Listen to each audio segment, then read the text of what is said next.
Welcome back to Nickals and Dimes, the #1 podcast in combat sports. Today, we're going to sit down and chat with Josh Barr. He is a freshman phenom for Penn State University, wrestling at 197 pounds. We're going to dive into all different types of topics, his upbringing, how he got to Penn State. We're going to talk about college wrestling and also Josh's faith and why it's so important to him. So let's get into it. So, Josh Barr, what's up, brother? What's up? Welcome to the pod. Thank you for having me. Yeah, of course. So, how you feeling, bro? Got the Big Tens this weekend. NCAA's coming up. Feeling good, ready to go. It's been, I think that the season's gone so quick. Like, you kind of hear it. Everybody says it goes so fast. Like, just try and take in each moment. And I think that for the beginning half of the season, I was really taking it in, and then I blinked my eyes and we're here. So I think that it's been a good season. It's been fun, and I'm healthy. So I'm excited for the next two tournaments, and I'm just ready to go. Definitely. What do you feel like for this year so far and just being in the lineup for the first time? Is there anything that you've really, enjoyed or anything that surprised you about competing week in, week out for Penn State, or is it kind of what you expected? I think being around the guys for a whole year as a redshirt, it kind of like prepared me for it. But I think like going on all the trips now and everything, it's not as serious, as I thought it would be. Yeah. Like last year as a redshirt, I remember like watching every single duel pretty much from home, and I'd get really amped up, and like just that motivation from seeing all my teammates compete, and I was like, I just want to go do it right now. And then I think like for the first couple of tournaments this year and duels and stuff, I kind of was taking that like motivation into it, and then we were there, and you're messing around until basically the time you step on the mat. So I think it's just kind of been eye-opening how relaxed our program is, and like we had like I think the 10 best guys in the country at every single weight, or like the best guy in the country at every single weight, all 10 of our guys. And I think that as good as we are, it's so relaxed and so chill, and I think that it's really eye-opening to see like how unserious everything is. You want to be like a big tough guy all the time, and then it's cool to just have fun and laugh. Right. I feel like it was a very similar vibe when I was in school, and I feel like the other teams, they just kind of look at you weird. They're like, what's with these guys? And we're just like smiling, laughing. Like I remember at one point in our careers, the big thing to do was like the bottle flips. Like you fill the bottle up like partial way and you flip it. And we were like doing that in the middle of the mat, like in warm up. And the other team's just like, what is wrong with these guys? Yeah, I remember joking around this year at the BJC when we were weighing in for the Iowa duel. We were all we went in the weigh-in room to check our weight, or maybe it was like for skin checks or whatever. Yeah. And the Iowa guys walked in, and I mean, you would have thought that like everybody or like their coaches just took their like after weigh-in drinks or something. They were all just looking so mad, and I was just like, it's just wrestling. Just chill, man. Yeah, it's not that, and it's nothing. Don't worry about it. Yeah, it's all good. Was that the same mentality that you had in high school coming into college, or completely different? Completely different. I mean, you would have thought we were going to war every single time. Even for like the high school duels that we'd like pin because I was on a pretty good high school team, and like there was duels where we'd pin everybody, but our coaches were always like, let's go smash you guys, just yelling at us and stuff. And yeah, it's like a complete 360 flip from high school. How do you feel like that mentality affects your performance and the other guys' performance? I think that it just like puts in perspective how like the main goal is to get better at wrestling and not to just win this match. Like I think that every other person, and even I get caught up in it still sometimes too, but like the main goal for I'd say 99% of people is like win now. And I think that the unserious, having fun approach is more eternal, kind of how we talk about as a program. And it goes for all of your life. So I think that taking the have fun, relax, and focus on getting better wrestling approach, it prepares us for tournaments like Big Tens and Nationals, like in December, So I think that like in December, like I think about this one a lot. Michael Beard, when we wrestled Lehigh, I wrestled Michael Beard. It was like my first big match, at 197, and pretty much in college in general. And before the match, Coach Kale came up. He was like, "How you feel?" And I was like a little nervous, and he was like, "Just have fun, dude." And he's like smacked me on the head. I had the biggest smile on his face, and I was like, "You know what? Like, this is just another day. Like, let's have fun." And I think about that, and I think about how that's prepared me for like moments like this week and preparing for the bigger matches, the ones that like actually count. It's the same mentality of like, just go have fun. We're just playing a game at the end of the day. Right. Yeah, Coach Kale's pre-match little talks are the most underrated part of his coaching. Yeah, 100%. Like the most like, I think it was the Ohio State duel this year. It was kind of like a weird duel because Lightning Luke got pinned. You know, it kind of like threw everything off, and it was like it ended up being a little bit closer. We had a couple guys out. And I was, like, getting a little bit into it because me and Levi were in the locker room when Luke got pinned, and everybody went crazy. We were like, what just happened, you know?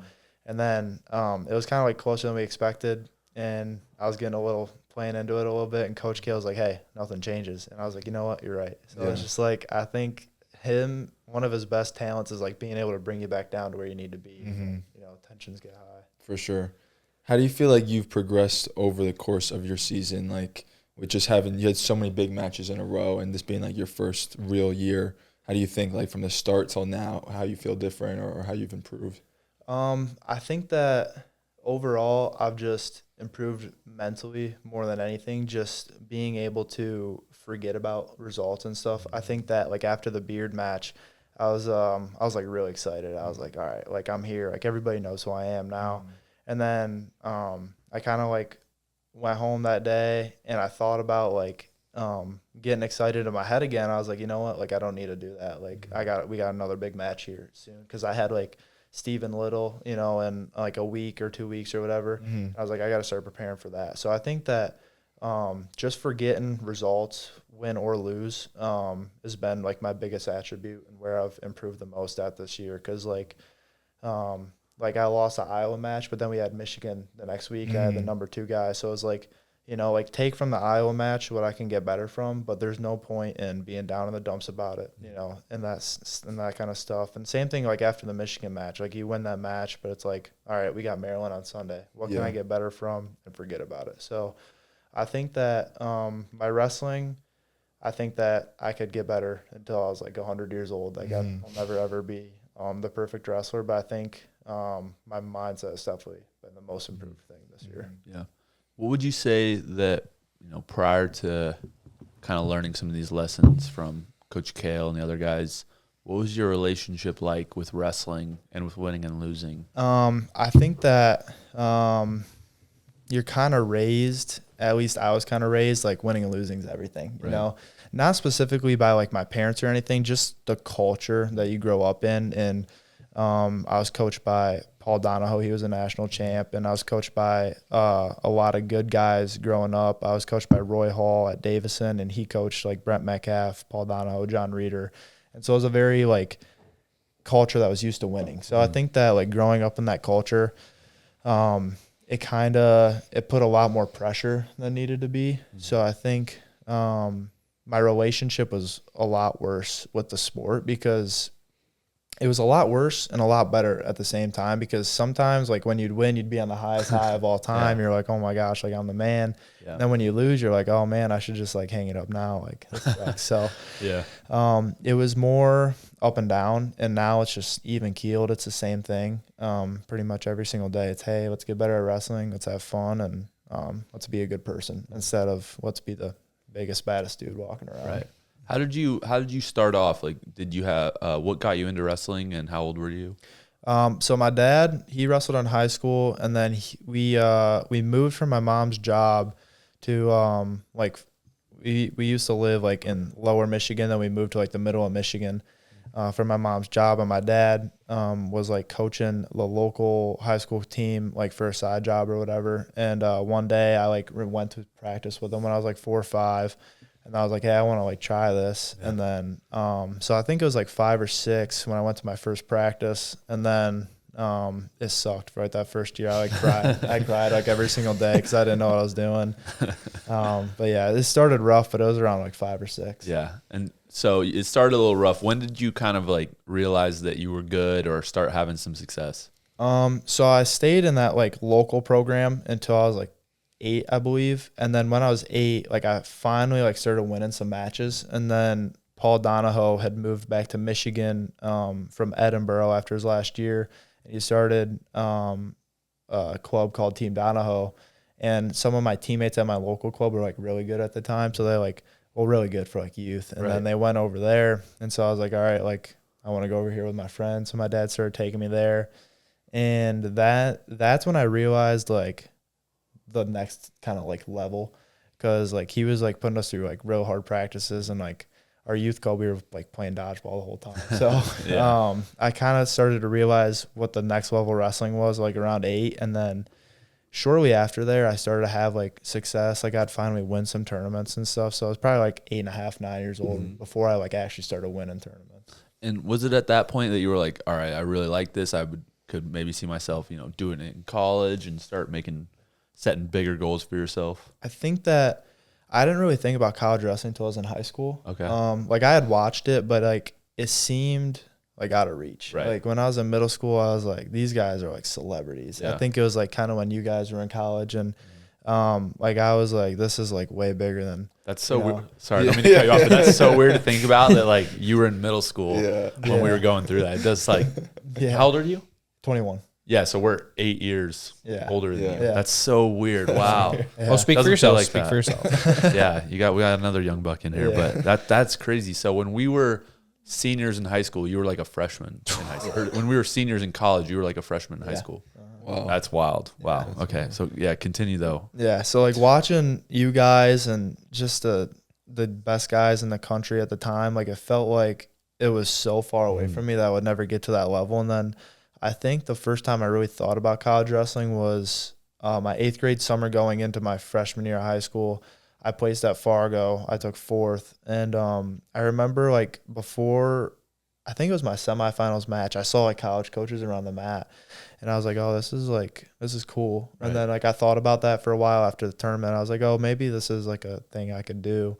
And I guess that like really motivated me like from that point, like because it became like I could see that point in my career. So I was like at that point I started like working really hard and taking it really seriously.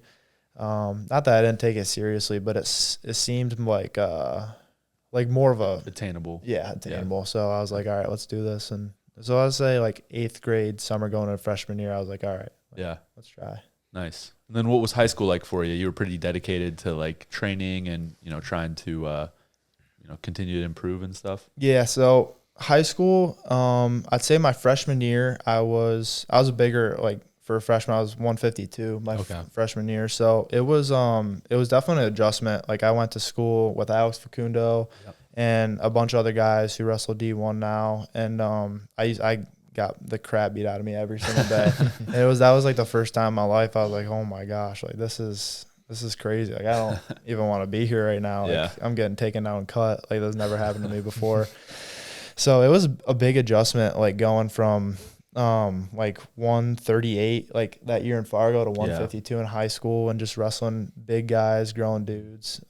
So I think that my freshman year was like really eye-opening to me, and I would like put in a ton of extra work that year. Like I had like my dad built me a little gym in my basement, and I had a couple wrestling mats and like an Airdyne bike and like a pole bar and stuff. And I would work so hard just to like, I was like, I can't keep getting taken down and cut. Like this is embarrassing. Like I don't want anybody to ever see this. So I worked really, really hard my freshman year. And then COVID hit, and then that whole summer, so like after my freshman year of high school, right after that season, that next week COVID hit, no school. And I was like, dang, this is perfect. Like I'm on this roll working super hard. Like I just want to state title. And I was like, all right, like this summer is going to change me. Like I'm going to do a lot of things this summer. Whole summer I lifted, worked really hard. And I had wrestled, me and Alex would wrestle all the time. And a couple other guys, my coach at the time, Zach Hall, who wrestled at Michigan, we'd wrestle all the time. And just put in a ton of work. And then going into my sophomore year, I was like, all right, like I'm ready to, be one of the best guys in country. And then went to Super 32 and went 0-2. Wow. And I was like, are you serious? Like I just put all this time in, and like I don't know I just had a bad tournament. Like my first match, I remember, I don't know if I didn't get a good warm up or something, but I remember getting really tired, and I was like, oh my gosh, like I hate this feeling. Like I was winning the match, and then guy like scored late, beat me. I was like, all right, like time to wrestle back. Next match, like another, like one of the really good guys on the chart got beat first too. And then we hit and he beat me in overtime. And I was like, I remember going back to the hotel and one of my buddies, like that was on my team, Caden Horwath, he was really good too. He won it that year. Wow. And so I remember going back to the hotel and watching him, you know, just make his way through the tournament, and he's beating all these good guys, and then watched him win the tournament. And like it was one of those things where I was like super happy for him, right. But then I was like, all right, like something's got to change. Yeah, like I put in all this work this whole summer, I did that.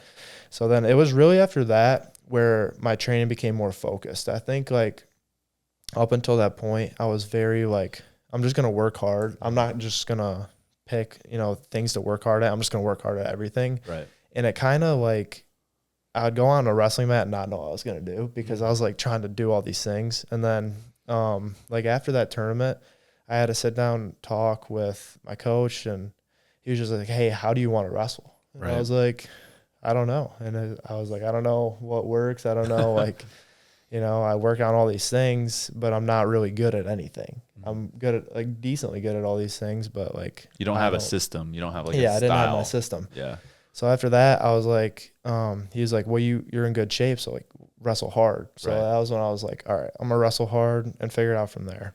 So at that point, I was like, from sophomore year on, like I kept doing good in the state and stuff. And then my big thing after that was like trying to make a cadet world team or like a junior world team, whatever it was. And I was like really caught up on that, and I kept losing. Like, I remember like going into my junior year, I lost to or Levi actually made my world team that year. Oh, wow. My cadet world team.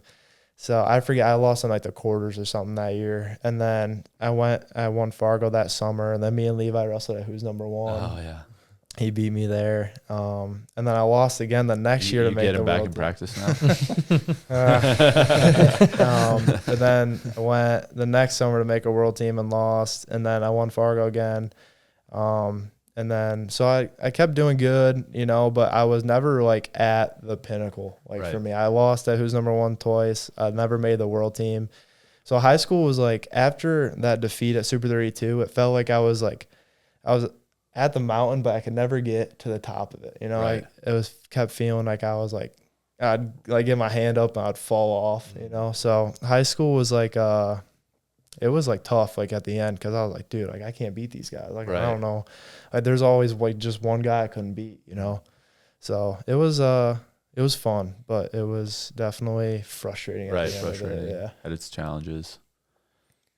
What was your recruiting process like?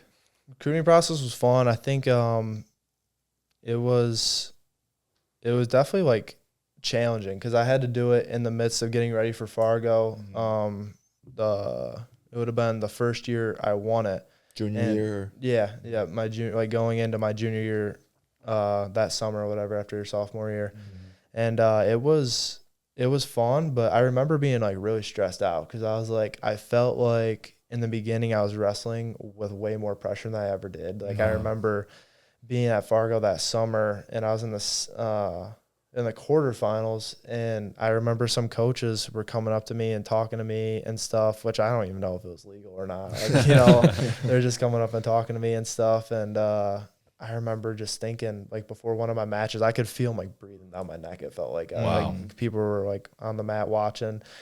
And then I remember going home from Fargo that summer, and that's when because I didn't tell any coaches no until after Fargo. Yeah. And then, but that was like one of the worst mistakes I could have made. Right. They're So all like still hanging on. After Fargo, I remember like I was on the way home.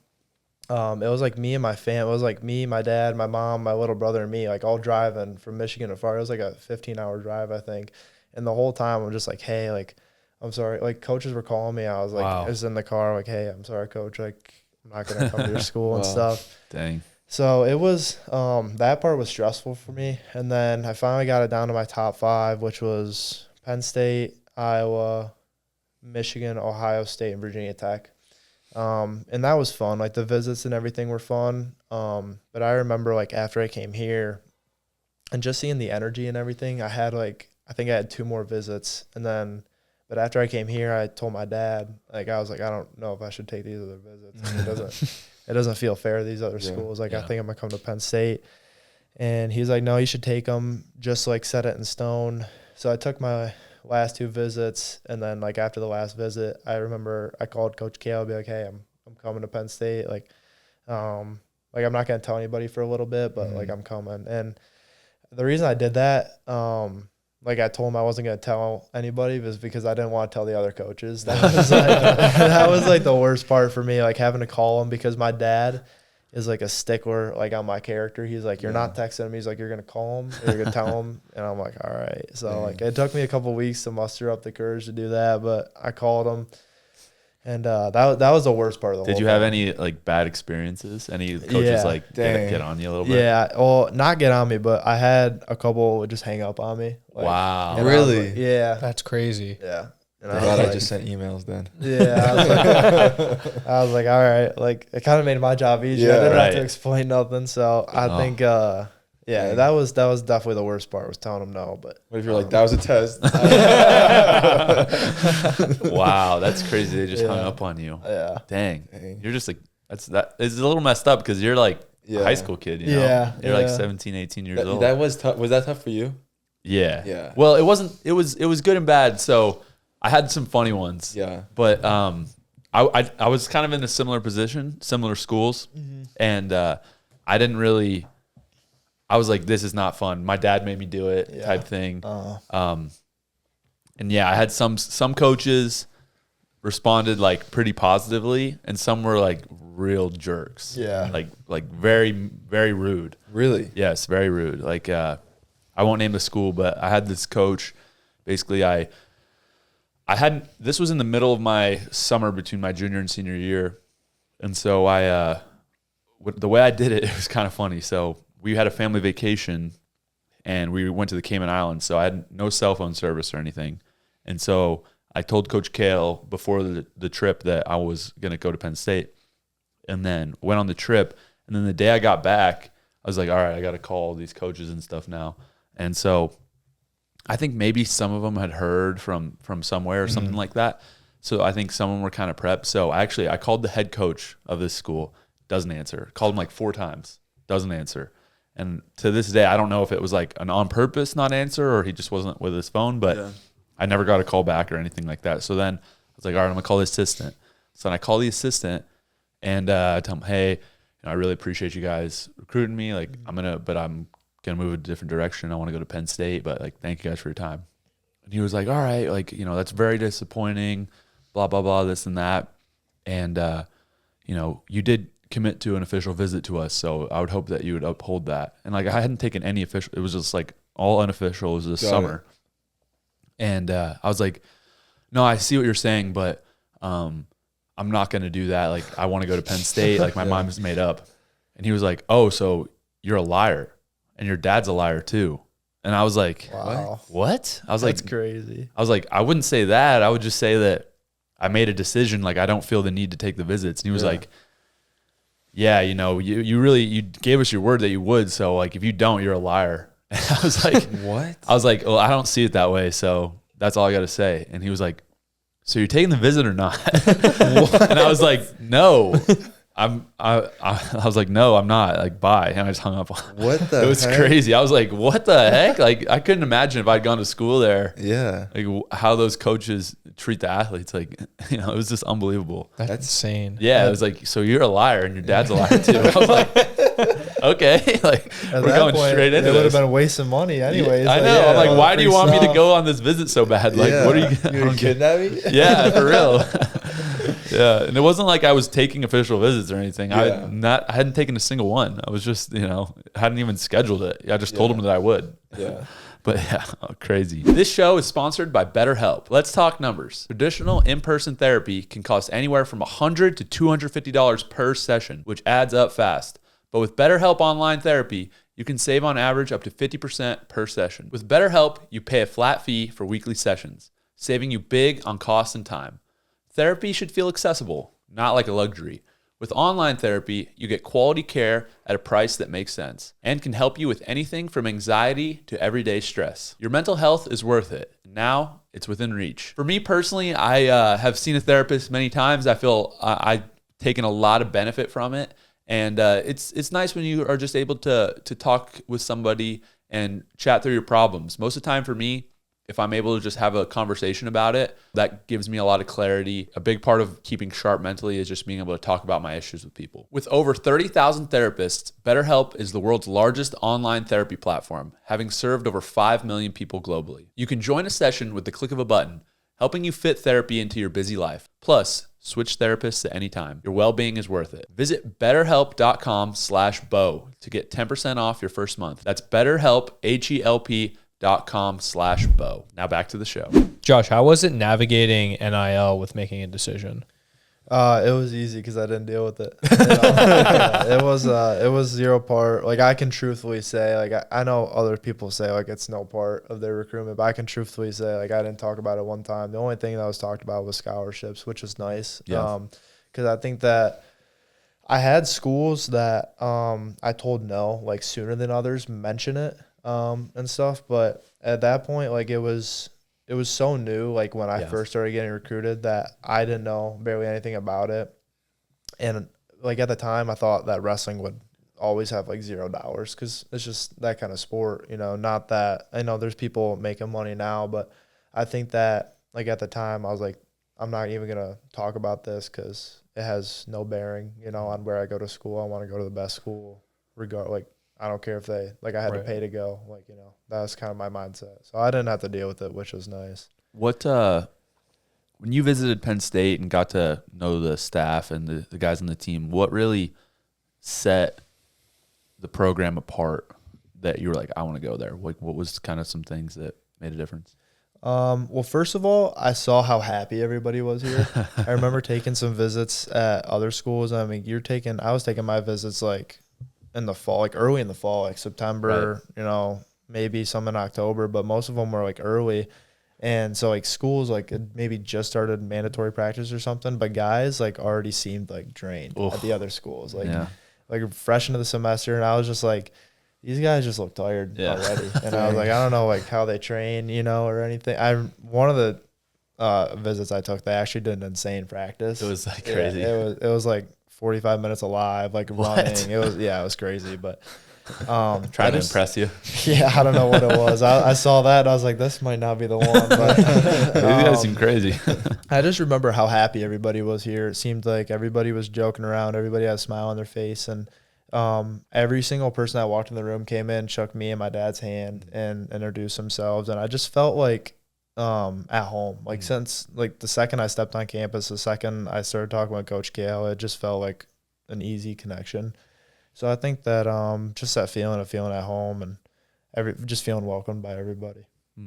Yeah, no, that makes a lot of sense. I mean, obviously it's when you're in it every day for a long time, I think that you can maybe take it for granted a little bit, or just assume it's not that you're ungrateful for it, but you're just like, oh, it's just like kind of like this everywhere. Yeah. And then you see another program and you're like, it's not. Yeah, it's really, this is unique. It's a cool situation. Like, of course we're going to work hard, and of course we're going to, put our time in, but people want to be there. Yeah. Right? Like that's the biggest difference. I noticed that as well. I was like, I feel like these guys want to be here. Yeah. And none of the other schools that I saw really like that. Yeah. I think that, like you just said, like obviously we're going to work hard. I think at Penn State, we work hard out of gratitude for the situation, and other schools kind of work hard because it's like the cracking the whip at them. Scared. Yeah. Yeah. So I think that here it's just like out of gratitude we do things instead of, I feel like Coach K will be like, hey, if you want to leave, just leave, like if you want to stay here and get better, that's what people do here. So yeah. Talk to me about your redshirt year. What was that like? What were, if you have any key moments that you feel like stand out to you? But yeah, just talk to me about that first year here. It honestly sucked. Like redshirting was, I will say, it's like one of the hardest things I've kind of done, just like mentally to this point, because it was so draining. Like wanting to be the guy and not being the guy. Yeah. Like that feeling of not being the guy when I thought I could be. And like, you know, like in my head, I think I could win a national title at like every weight class. It's just like how I think, you know? So it's like, like last year, just working as hard as I did, like I worked hard since the day I stepped foot on campus, and like not being the guy, I was like, dang, like I was the guy for 4 years in high school. Like I never like missed a match in high school. So it was like, it was tough to kind of endure that in the beginning, but at the end, and even now, like I'm just now seeing how that benefited my career, and now I'm more grateful for it than ever. It really brought me closer to God, and it helped me understand that like I'm not the biggest thing in my life. Like that was the biggest thing. It kind of took the spotlight off me and put it on my teammates and on my relationships, and most importantly on God over than myself. And I think that it was almost like the greatest like curse. That's how like I think of it. It was like the greatest curse I could have ever gotten, because it brought me to realize that like wrestling is not just all who I am. You know, before when I got here, I think wrestling was like every single fiber of me. That's all who I was. But going through that year and being a redshirt, a backup, and just helping guys get ready and not myself getting ready, it was like it was just eye opening to see like how things ran, you know, and just kind of how the world works. Like you see, and I think about it now, like I think about all the good guys that on our team that like could probably win a national title this year that aren't wrestling. Like I just feel like I feel for them, but also like I know how great of a blessing it is now looking back on it, because you get to learn and you get to see how things are done. Like because I didn't start last year, I got to see how Carter, you know, I got to see how he gets ready. I got to see how Aaron gets ready. I got to see, you know, be behind the scenes and see what these guys are thinking. And, you know, you just learn a lot, even on accident. Like, I think that a lot of times I'd go in kind of like a little pissed off just because I was like, I'm not the guy, like, whatever, you know, like kind of that, like, feel sorry for yourself attitude. But then I ended up seeing so much more that I wouldn't have saw. So Right. I think it just makes you grateful for when you do get the opportunities. Like right now, I'm so grateful that I got to experience that. It was kind of like the rain before the shine kind of deal. That's so interesting. That's a really interesting perspective. I haven't heard many people take that perspective, because when I came into school, I think wrestling's changing a little bit where now redshirting is less common. Mm-hmm. But when I was in school, redshirt was the standard. Like given, yeah. Nobody came in and started. Uh-huh. Everybody redshirted. Yeah. And so when I came in, like high school, senior year, I was like, all right, I'm going to take this redshirt year. I'm going to get better. And then I'm going to start in like 2016. So I got a little while. Yeah. And I wasn't thinking like, oh, I'm not the guy. Like it was like, this is just part of the plan. But now it's like your mentality seemed like you were like, I'm ready to go. But you know, this is kind of the best situation for the team, or maybe like this is just the way it worked out. But that's interesting. Yeah, I never would think redshirt as a backup. No. Yeah. Yeah. I think too that kind of added on to that was like guys in my grade like Braden Davis and Tyler Kasak, they were killing it, you know, and I got to see them crush it all year long. So I was like, dude, like let me in there, you know, I was chomping at the bit. Our redshirt year, this was crazy. Yeah. It was me, Anthony, Shaq, Nevels, Nolf, Nico Megaludis, and Zane Rutherford. All redshirted in 1 year. The whole team. Insane. We basically had like seven. Craziest thing ever. Yeah, seven like top guys. Yeah. Redshirt. The team didn't do as well, but most of us were freshmen.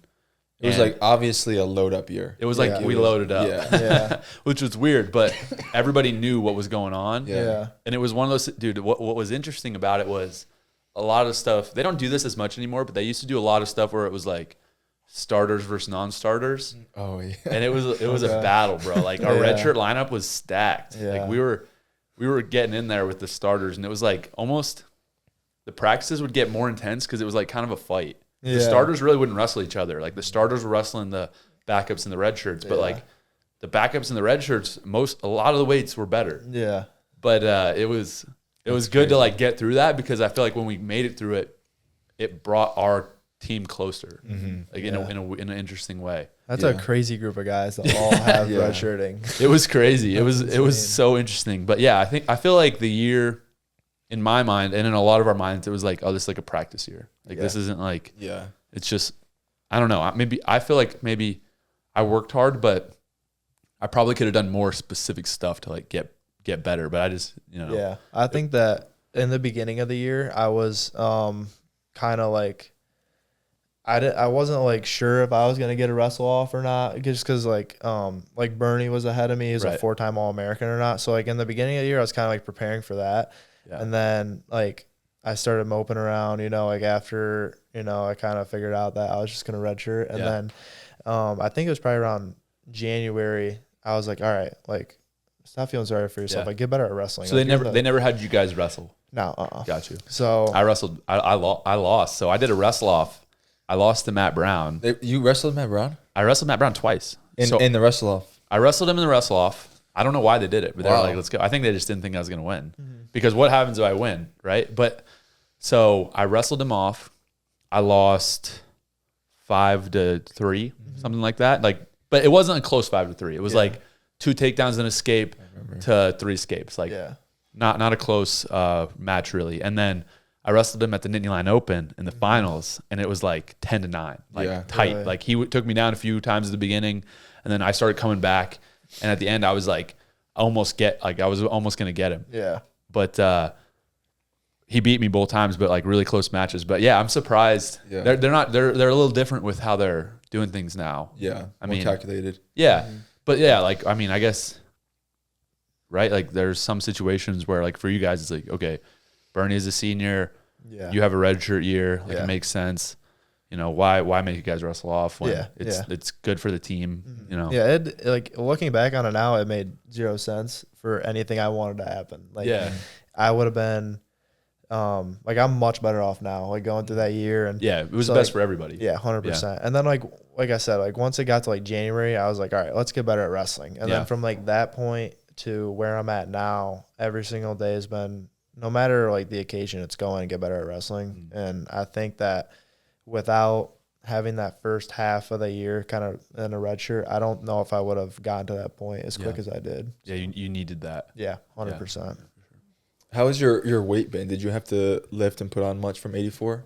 Yeah, so like after the season or whatever, like as soon as all the buzz dies down from NCAAs, it's like, all right, does Carter come back? That was like the thing, So and like I was on the edge of my seat too because it kind of had a big impact on me because I knew he wasn't gonna go 74 again. He's too big for that.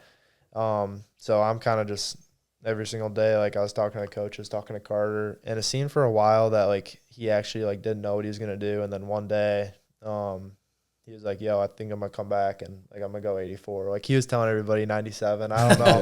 I don't know if he was like being serious or not. I never asked him about that. But he was like, all right, I think I'm gonna come back, go 84. I was like, all right. I went to Coach Casey, and Coach Casey's like, hey, like, I was like, what should I do? And he was like, well, you can either go 84 and wrestle off Carter or go 97. I was like, all right, I'm gonna start eating.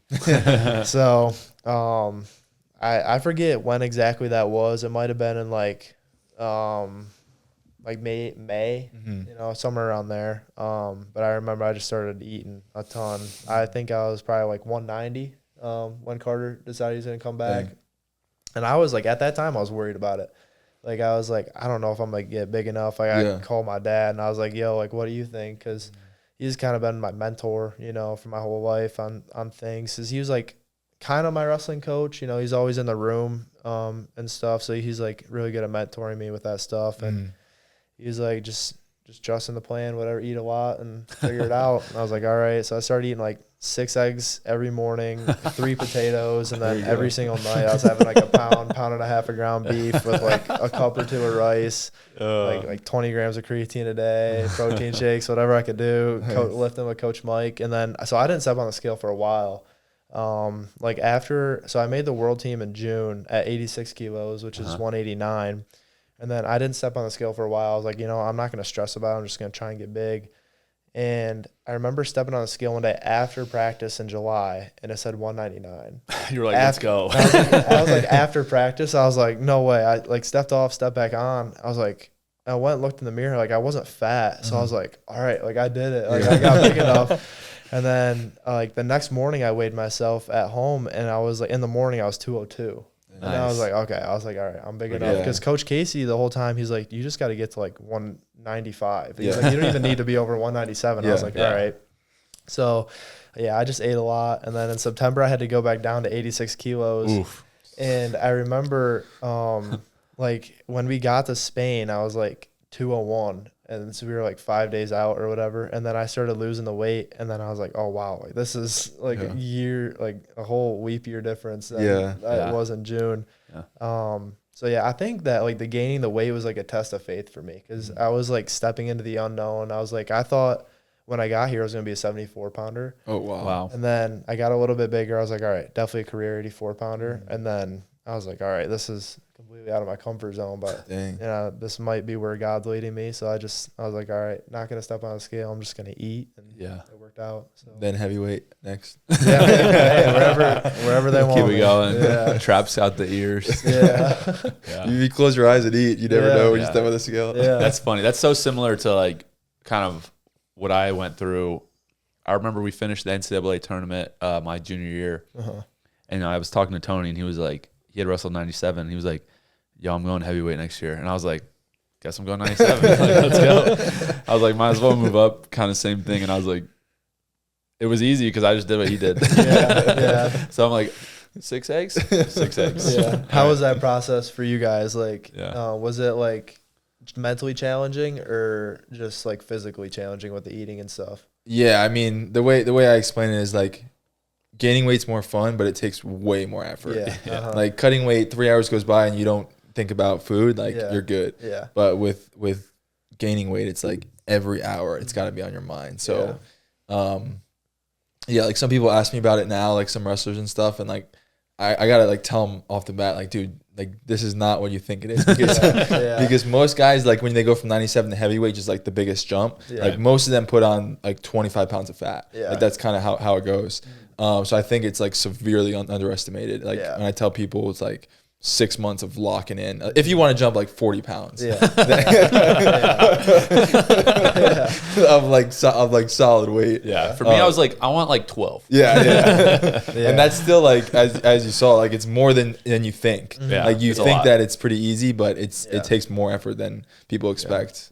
No, I remember like the first couple of weeks of eating like as much as I did all summer. I was like, I like want to puke. Like, every time. Like I was eating 6 eggs and 3 potatoes before practice every day. And I was like going to practice, and like I got like Carter and Dake like running circles around me. And I'm like, dude, like I don't know what I'm gonna do. Like I can't wrestle like this. And then like eventually I got used to it, but the first couple of weeks sucked. And then I remember when I had to make 86 kilos for Worlds, I remember not eating that much, and I was like, oh my gosh, like I got like my stomach must be huge right now, because I was so used to eating that much, and I felt like a freaking hollow shell like when I started cutting weight again. But it was fun. The worst thing about it for me was like stressing about if I took my creatine or not, because I would always do like 10 grams in the morning, 10 grams at night, and then like some nights I'd like forget it, and then I'd get in bed, and then I'm like, did I take my creatine? I would get. That's like the only time in my life that I experienced anxiety. Like every like hour and a half, I'd be like, start to get jittery, and like if I was traveling, I'd be like, is there a Chipotle nearby? Or like it was bad. Because your stomach starts stretching, and like you can feel yourself like losing. You can lose like 4 pounds, 6 pounds, like by missing a meal. 100%. So if you don't stay with it. It's intense. It's definitely a different type of discipline. Way different. I wanted to bring into this new segment that I wanted to bring to the show, and I'm going to title it, Could You Take It Down? Okay. So I have a couple different things here. I have 3 things listed and a factoid with it. So the question is, can you take this thing down? Okay. Everyone can answer, but here we go. First one, kangaroo. These marsupials have powerful hind legs built for hopping and kicking. They can generate over 800 pounds of force with a single kick, and they even use their tails for balance in a fight. I hate kangaroos. Okay. I'd foot sweep the hell out of a kangaroo. I was going to say, it'd probably be kind of hard to pressure snap it just because it's standing straight up. So I think a nice little angle, single leg, probably get it down pretty quick. I like that. Tony? That one guy smoked him in the face and he ate it. Yeah, he was like pissed though. When that guy punched him, he had his dog, right? Yeah. And then he was like, I saw that. what the hell is that? Kind of ate it though. He did. Yeah. Yeah, I blast doubled him so freaking hard off his feet. The tail is an interesting Dynamic. point though, because it kind of makes them into a They, tripod. I think they go up Yeah. on their tail and they fight a little bit. They have claws Really? too. From what our Australian friend was explaining to us about kangaroos, they're actually pretty savage, but they hate them down there. They're like Rodents. the feral hog equivalent for the United States. It's like Really? they're like way overpopulated and people do not like kangaroos. What's the average size of them? Dude, some of them get pretty big. Yeah. I was gonna say I remember seeing the video of that one that He was punched him like- in the yeah. face. That's a That buff one was kangaroo. He was He's like gotta be like 6'5", 200 pounds. 6'6". Yeah. Yeah, I bet like they're pretty. Yeah, they're pretty stout. huge. Yeah. yeah. He said there's two different kinds. There's like a regular kangaroo that's like kind of like Ronin size, and then there's like a super kangaroo that's like Tony size. Yeah. The red kangaroo is the largest kangaroo. Can weigh up to Red. Yeah, 200 pounds. yeah. How tall though? That's a pretty good matchup, Yeah. actually. Almost 6 feet. Okay. Yeah. That's a buff guy. Yeah, he's Yeah. jacked.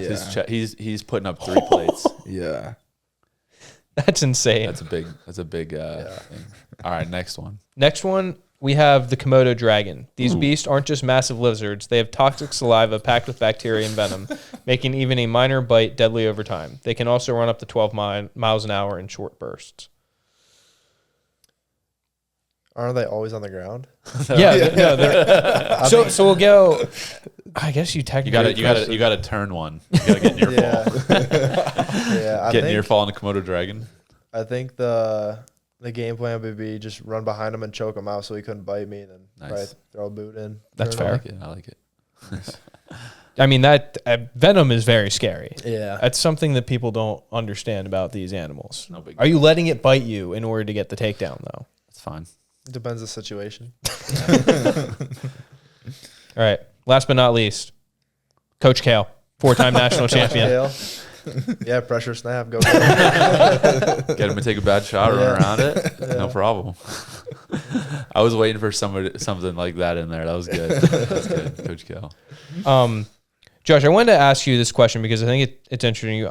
A lot of the guys at Penn State have a very similar mentality, like you kind of were kicking off the show with. What do you think about that in regard to the expansion of wrestling? Do you think that helps the sport grow forward, or do you think it kind of like keeps it even keel? I think that's tough because I myself, I don't know. I don't have like a equation in my head of how to grow wrestling. I think that like you'd look to a guy like Bo Bartlett and kind of how he brings two worlds together. He brings like life and like doing other things into wrestling, which helps it grow. But like you look at like a guy like Bo Bassett, and he's gotten popular from just solely wrestling and like his workouts and stuff like that. So I think that I think the mindset, yeah, like definitely would help grow wrestling, but I think that it'd be tough for other people to accept it because I know how hard it was for like myself to accept it. Like coming from like growing up like such like wrestling's like everything, like win or lose, die for the sport, whatever, into this mindset that's like, hey, we're just having fun. It was hard for me to accept. So I think that like if you tried to use that mentality to grow the sport, I think that it would work, but the hardest part would getting other people to accept it, like other programs and other coaches. I think that especially like there's still a lot of coaches I feel like that came from like those old Iowa teams and stuff that like are like that really like nitty gritty like mindset and stuff. So I think that like it will take, I think, some years to grow into that mindset. Like some people will have to be out of the sport in order for like that mindset to even take place, I feel like. Right. Yeah, it's interesting. Yeah, it's interesting because there's people at Penn State that are kind of like, they have the Stoke mentality. Like all of you guys kind of have a very similar mentality. And there's guys like AJ Ferrari that like, flick people off and do the splits on the mat, which is one way of doing it, is one way of growing the sport. But I just think it's interesting that there's like, from an outside, like I never wrestled. So the outside looking in. You never wrestled? No, believe it or not. What? I know, it's crazy. The viewers were actually like, how would you not win a national championship? That's And I'm crazy, like, man. I don't know. We're like, 3 for 4 here. I think that taking like AJ Ferrari's like antics and stuff into wrestling, like I think that it definitely gains like a type of viewer, you know, like I think that it would pull some of the fans from MMA into wrestling, because I think that it's like close, like it's not like that similar, like nobody's getting punched in the face, but like I feel like if there was more showmanship, you know, I think that it would be more popular. But it's a hard sport to like get that into, because I feel like it's such a humble, like wrestling is so humble, you know, like you share the mat with a guy for 7 minutes or longer, and it's just a lot of respect, you know, and you're not going out trying to punch someone in the face. Like, sure. So I think that I think it'd be tough. Yeah. It'd be tough to bring that kind of into wrestling. I think that the humbleness and the respect is like such an important thing. I think more people would, I think that wrestling people gatekeep wrestling a little bit. Like it's almost like if you go to, we should want people that know nothing about wrestling to watch the sport. And I think that most people would appreciate the tactical battle and like the physicalness of it, combined with like the post-match humility, respect. I don't think that that's like a unattractive thing to people, but I do feel like in some ways wrestling they don't allow people who are like new to the sport to like come in. It's like a little like cliquey, you know? I think that if it was just more of an open thing where it was not such a cliquey, gate-kept mentality, right? Like it's almost like if you're a wrestling person and somebody comes to a wrestling match and doesn't know what it is, a lot of people aren't trying to like explain what's going on.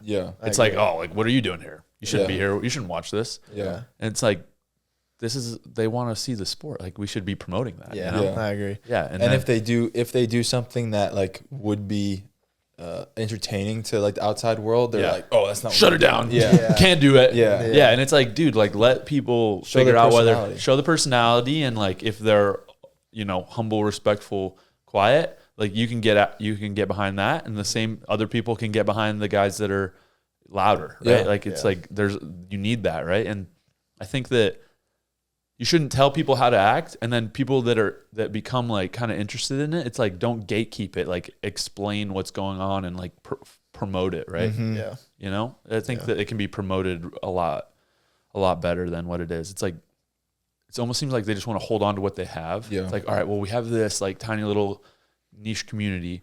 Let's like hold on to it and keep people in the sport rather than like get new people involved and stuff like that. I don't know.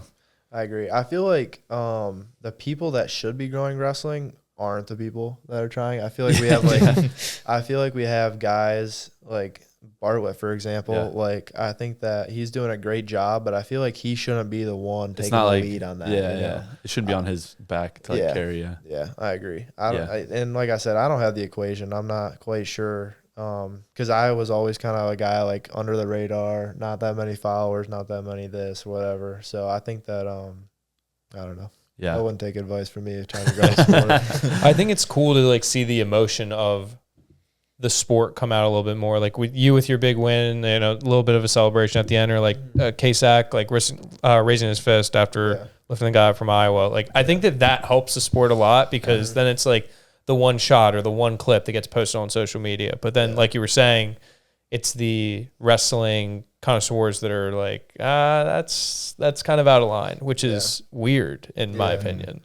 Yeah, it's tough because I think that like after I celebrate, like usually whenever after I celebrate, after I come down from that, I'm like, coaches, like telling the coaches I'm sorry, like, you know, like I don't know what happened out there. Like, in the Michigan match specifically, I remember like after I got the reversal in overtime, I looked up at the clock and like saw that there was 3 seconds left, and then I just remember walking in the back with Coach Mike. Like I completely blacked out for a second. Like, what just happened? So I think that like that stuff's cool and stuff, but it's like a new era to wrestling. Like I think that will start popping up more and more. Like you see Ferrari, like after every match now he does like the splits. I know. Or like, you know, whatever. It's like it's like a funny thing. I just feel like again, I think everybody should be allowed to be themselves. Mm-hmm. But I like the roots of wrestling where if you have a big win, you got a signature moment, like do your thing. Yeah. But if you throw down a kid from whatever, Yeah, blah, blah, yeah, blah, yeah. and like Phenom, it's like, you don't need to do that. Yeah, But I agree. I think the big moments are special and you should celebrate them in a special way. Yeah. You know, but there's also, 30 matches a year and you got to act like you've been there before a little bit. I don't know. There's a balance, but if you want to celebrate after every single win, then, I did not do everything. No, you got to ride off the energy of the crowd too. Like if the crowd's acting like they expected it, then I expected it. But if they're like pumped because you've been the number one dude, it's like I'm gonna give the people what they want. You know? You give them what they want even when they're not asking for it. You know what they want better than themselves. I like what Mitchell does. Like after every win, like crowd's chanting, he'll like go like a little pump it up or whatever. But it's Shane's not, got the bow, like they got little things. They got their signatures. Yeah, it's good. I think the 30 seconds leading up to the match and the 30 seconds after is a really fun time to show your personality because like you pull said, your like straps down a little bit. Like give a full show because like during the match, like you said, you can't really do much. Like you're in the freaking grinder. Like in fighting, you have more breakaways to where there's like you can do whatever you want, but wrestling, it's just like you're in a freaking super fast. Yeah, too. And I think like as athletes, like I kind of take this mindset that we're all like artists in our own way, like technique wise, and who we are as people. Like you said, 30 seconds before, 30 seconds after. But like sometimes like your best chance to be an artist is after the match or like with your walkout music, whatever. Yeah. So dude, you have some good walkout songs too. Yeah, I've been using I Love It this year. It's been fun. That's good. Those are good. Ones. Good walkout song is essential. It is. You can't go out with something that just doesn't hit. We have some good walkout songs. Yeah. Like K-Sax, that Johnny Cash song. Oh yeah, K-Sax is dope. Yeah. Carter's is good. Yeah. Carter either does Mike Myers or just like a tornado siren. Mike Myers is good. Yeah, I like that one. Yeah, Luke. It's got the Star Wars. Star Wars. Yeah, we got a lot of personality. That's something I noticed about. I think I was just talking with Coach Kale about this. Like this year's team feels like, and I don't know if it's because I'm in the lineup, so like things are more exciting. But this year just seems like more refreshed. Like last year, I feel like we had some older guys on the team, and not like nobody negative, but it just felt like an older energy. And have that youthful energy. Yeah. Like we got like Zack Ryder running around screaming his head off all the time. Like, we got, oh my gosh. Yeah. We got the Mirasola twins who are like the funniest dudes on planet Earth, like on complete Those accident. dudes need to have like a TV show. Oh, Seriously. It's like every time we're on a trip with them, I'm just like, you got to get a camera on these guys 24/7. Your next couple of years with Ryder and them, bro, is gonna be it's gonna be unreal, man. Yeah. Oh, that's so freaking crazy. What do you think about the big cash infusions in the wrestling in the past, like from other schools? From other schools, yeah. What do you think that also helps grow the sport, or kind of like takes it away a little bit? Because seeing some of these guys go to these schools that might not be as good, they lose a lot of potential, but also like they get to buy a Rolex at 20, which is cool, I guess. Yeah. I think, I don't know. I feel, and I'm just biased because I really enjoy Coach Kale's pre-practice messages, but I think since coming here, I've thought, like, I think eternally a lot more now, and I think of like the eternal principles of like, being like a good person and a good wrestler and trying your best like at a program that's going to support, like I feel supported no matter what here.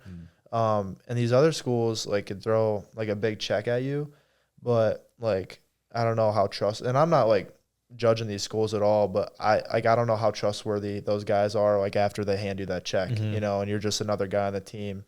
They kind of just like, it kind of just lets people know that you can be bought.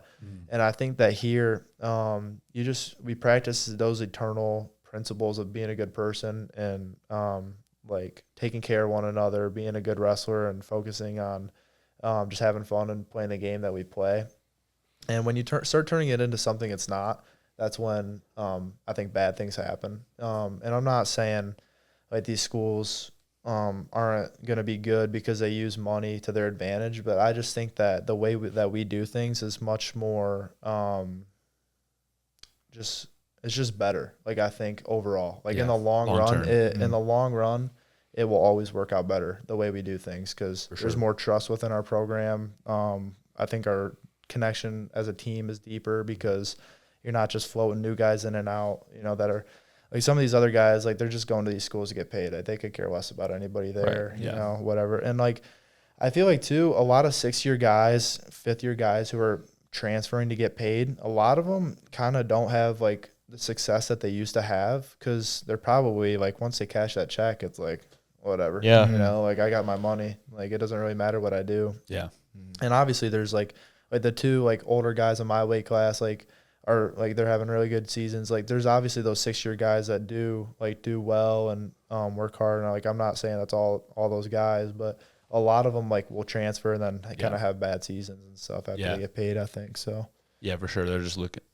People go to the portal and they're just like, who's writing the biggest check? Like that's where I'm going. They don't really have any, thought behind it other than the money, which that's on them. But I totally agree with you. I feel like having competed in the non-NIL era, I look at the different problems and issues that even come up within the NIL era that y'all are dealing with now. And I'm like, part of me is glad I don't have to deal with that. Yeah. Part of me is like, that would have been cool. Yeah. But part of me is like, wow, that would have been a whole nother stress and a whole nother thing that doesn't, I wouldn't say it ruins the sport, but it takes away the purity of it a little bit. Yeah. And, I think that you get more often than not, like a large amount of money, like what some people are receiving. It corrupts what you're doing a little bit. Yeah. Like there's no way to go somewhere with that being like a main reason you go somewhere without it like almost like tainting what you're trying to do. If the goal is just to make money, fine. It's achieved. That's you did it. But if the goal is like to be the best wrestler you want to be and to create like long lasting relationships and build character, you got to separate yourself from the financial aspect of it. Yeah. Yeah. Especially in wrestling, finances are it's usually not equivalent with like success, I don't think. And also I think that it causes a lot of divisions within those teams because like say a team's paying, some random guy like $500,000 to come, and like a guy who's already been there 3 years, has been in the starting lineup, has done good. He's like, where's my money? For sure.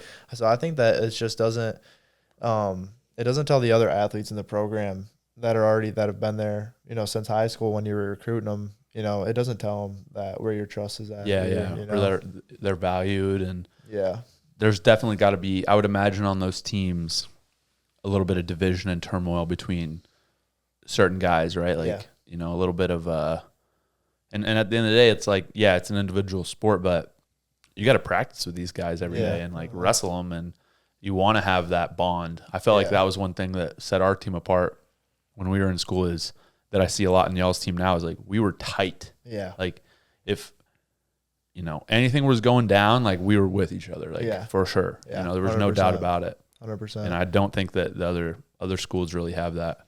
They didn't have that without NIL, and now even with it, it's making it worse, I would say. I agree. Yeah. I think that our coaches do a really good job too at like they treat every single person in the room the exact same. Like if some guy who will never start ever go ask for help, they're going to give them the same amount of help too. So I think our coaches like preach that kind of message that they want to see within the team too. Yeah, absolutely. Can you talk a little bit about your faith? I know you mentioned a couple of times, and just how it's been a big part of your life, maybe growing up, how it's progressed here. I don't really know, but just curious. So like I always kind of believe in God, right? That's kind of just like the thing to do now, but I didn't really go to church much growing up. My parents worked a lot. My mom went to nursing school and stuff, and my dad was always working, trying to get her through that. And so I spent a lot of time with my grandparents growing up. So like didn't like really ever go to church except for maybe like Christmas Eve and Easter and stuff. And then I think it was my junior year of high school. I remember I randomly one day went and bought a Bible at like Barnes and Noble, and I was like, I'm going to start reading it. And then I opened Genesis, and then I started reading it, and I got to like the genealogy, and then I was like, you know what, maybe this isn't for me. I was like, I don't really know what's going on here. And then so I think from my junior year into my senior year of high school, I would kind of tell people that I was like I believe in God and stuff. Like I was like more vocal about it, but I didn't like understand anything. And then when I moved here 2023 summer, I lived in a house like right off rip. I never stayed in the dorms or anything, which is really nice. Oh, cool. And so I lived with Gary Steen, Alex Facundo, and Sean Wang when I first moved here. And like pulled up to the house the first day, and Gary was on the porch reading the Bible.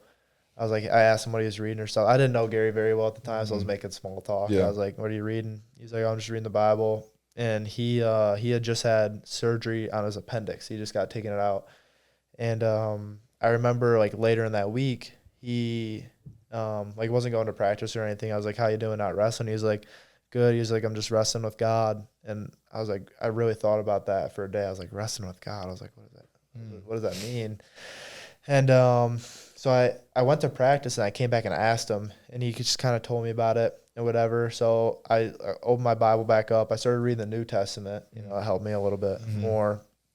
Started going to church and stuff, and then really like kind of I was doing good in my faith, and then I kind of looked back at my life and I was like, oh, like I did a lot of things wrong. Like that's the lie, right? That's like what Satan wants you to see is all the stuff you did bad. And I kind of fell into that for a little bit. I was like, I didn't feel worthy of like going to church. I didn't feel worthy of like being a Christian because I was like, I did all these things. Like it just felt wrong, you know? And then, but I stayed like consistent. I just like had that nagging feeling of like, I don't know if like this is for me, you know? Cause like I wanted to be a part of it, but I was like, I don't know, you know? And then one day at church, we talked about like that verse. I think it's in 1 Corinthians, and then or maybe it's not in 1 Corinthians, but it's like Jesus said, like, my grace is sufficient for you. And I was just thinking about that, and it kind of like propelled me through, like just knowing that his grace is sufficient through all that. And then the red shirt was like a really big test of my faith. For a while, I remember this is before like I had really stepped up my like prayer life and stuff. But I remember every single day for like a month, I was praying the same thing. I was like, "Dear Father in heaven, please let me start this year." You know? and then for a while, and then for a little bit there, I was like, you know what, maybe God's not going to answer this one, you know. So I kind of put my head back down and really like started to get into like the meat of the Bible, you know, not just like the verse like Philippians 4:13, not like the verses everybody knows, just like what's actually said in it. And then I started to like kind of see how Jesus lived his life. And I was like, you know what? Like, this is like that was what motivated me for a little bit. I was like, Jesus lived a perfect life. Like, I want to try and get as close to this as possible. So it was like April 2024. I gave up rap music completely. I like made this challenge for like me and my roommates. Like every time somebody swore, like we did 50 push-ups. Like I was like going all in on this stuff. And then I remember I was doing good at this stuff, but I started to realize that I was idolizing it. You know, I was idolizing not swearing. I was idolizing like not listening to rap music. I was like putting that above my relationship with Christ. Like I was like, all right, I'm not going to listen to rap music. I'm not going to do this. I'm not going to do that, instead of just loving God, you know? So, and then I forget kind of when I had that realization, but I remember one day I was like, I'm not loving God enough. I'm just loving not doing wrong enough, you know? And that kind of woke me up. And then I met my girlfriend around the same time I quit listening to rap music and stuff. She was a missionary in California for a year with Circuit Riders, which is like a Christian missionary group. And she helped me a ton, kind of because she like went through this thing called discipleship training school, which is like they basically train you how to disciple people for Christ. And I remember just like right when we first started talking and stuff, like getting to know more about like what true faith is, you know, like she was telling me stories about these missionaries who like have 2 pairs of clothes and they're out spreading the gospel with the biggest smile on their face every single day. And I was like, dang, like, you know, like I'm looking at how technically ungrateful I am for how blessed I am. Like I was being really ungrateful. So I started just thinking of kind of how I see the world. Like I was seeing it as like this really dark place before, and I was kind of focusing on the sin. I was focusing on my unworthiness and stuff. And then I started seeing it, you know, with new eyes and with that idea of like new life through Christ. And like everything's just so much brighter. And like ever since I'd say around, I got baptized in July of last year, 2024, and ever since then, like I just see everything with bright colors now. That'd be like my expression of it. Like everything is so happy. And obviously that's not to say like tough times don't arise. Like I think that spiritually my life's been a lot tougher since I got baptized. I face more temptation. I find myself in more situations where it'd be easier to sin now. But I've also have a lot more opportunities to talk about it and talk about my faith and talk about kind of how I've gone through.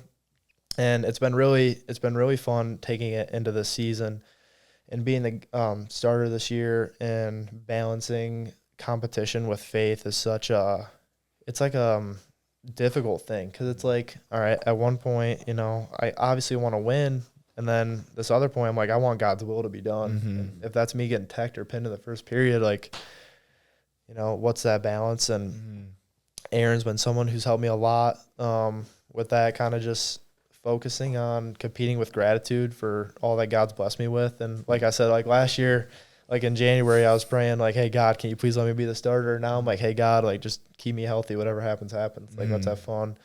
And so I think that I've grown so much in a year. It doesn't seem real, like looking back to where I was when I first got here, and even to like February or March now of last year, like where I've grown since then has been insane. And it's just a testament to the grace that God truly has. Like it's so amazing. Like it leaves me speechless when I think about it, because I'm like, I was having a hard time opening my Bible. Now I'm like, I'm doing this like read the whole Bible in a year plan, and like me and my girlfriend are like cruising through it. Like we do it every single day, and it's like that. Like I'm like just as excited to read the Bible now as I am to go to wrestling practice. Like it's just like I learn so much every single day. Like even if it's like from Leviticus or like one of those harder to read Old Testament books, it's just like I find true joy in that stuff now. So that's awesome, bro. Yeah, it's just from the outside looking in, it seems like it's cool to see that it's like fairly new, because it seems like it's something that's always been a part of you. So it's really cool that you're like diving into it and it's like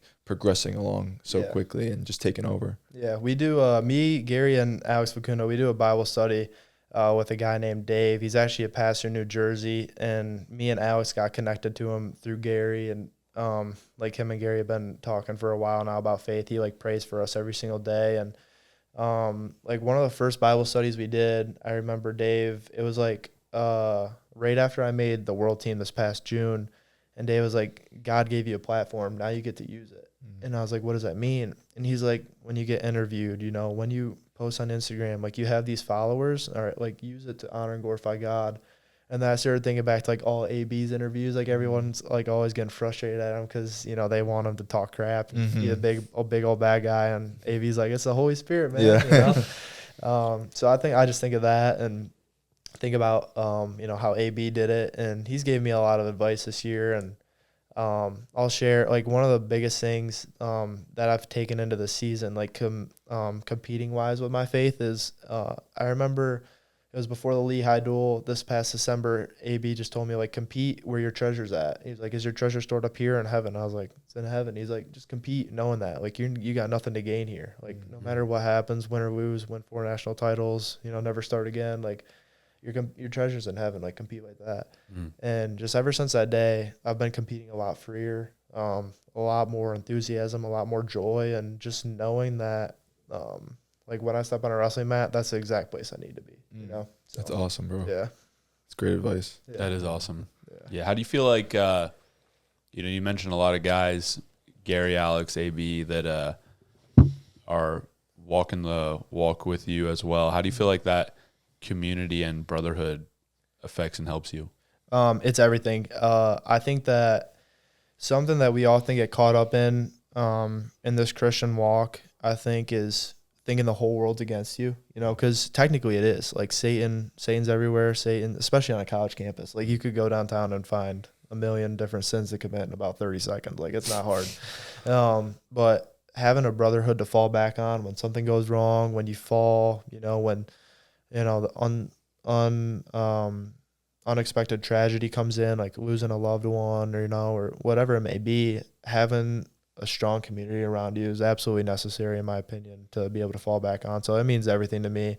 I saw this, I just saw this like Instagram reel recently. I was talking about Christian brotherhood, And this guy, he just recently got married, but he said he was in like a long-term relationship before before he found the woman he ended up marrying, but he didn't have a brotherhood in that one. So like whenever anything went wrong with him and his girlfriend at the time, like he'd like go to nothing, like he had nothing. And then his fiance at the time, when he was about to get married, he had like a really strong brotherhood. He's like, we argue the same amount, but now like if I need advice, if I got something I need to tell somebody, I can go back to my brothers and they help me and they give me good advice. Like say I'm like really mad at my girlfriend and like I want to say all this stuff, and then I go ask Gary and he's like, hey, like, you know, she's probably right. How about you calm down and go talk to her?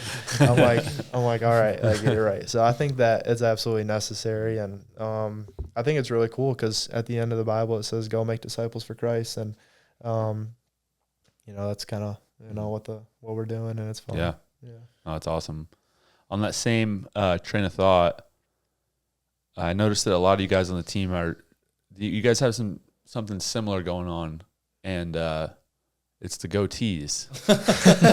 And for me, I'm not saying positive or negative, but I would like to understand it better. That never crossed my mind at one time in my entire life. Agreed. Tony never. None of the guys that I know who are in their mid to late 20s. I don't had think one for a while. Well, you're That not in your mid makes- to late 20s. yeah, that makes way more sense. And this actually emphasizes the point I'm trying to make. Why? Yeah. What's the thought process? So this summer, I actually started growing my beard out, Okay. and then again, it was never long because like I would trim it like frequently because I was trying to get it to fill in. So I'd like let it grow for like a week and then trim it a little bit, just so like some would keep filling in. Yeah. And then one day I was looking at it and it was just like, it was off on one side. I was like, there's something not right on the side. So I was like, I just trimmed a goatee and I never let it grow back since. let it So it rock. was just a little patchy, but that was almost a year ago now, or like 9 months ago probably now. So I think that if I let it grow out now, I'd probably be fine. You think you'd be all right? Yeah, I might do it Interesting. now. So you started this. Yeah, who started it?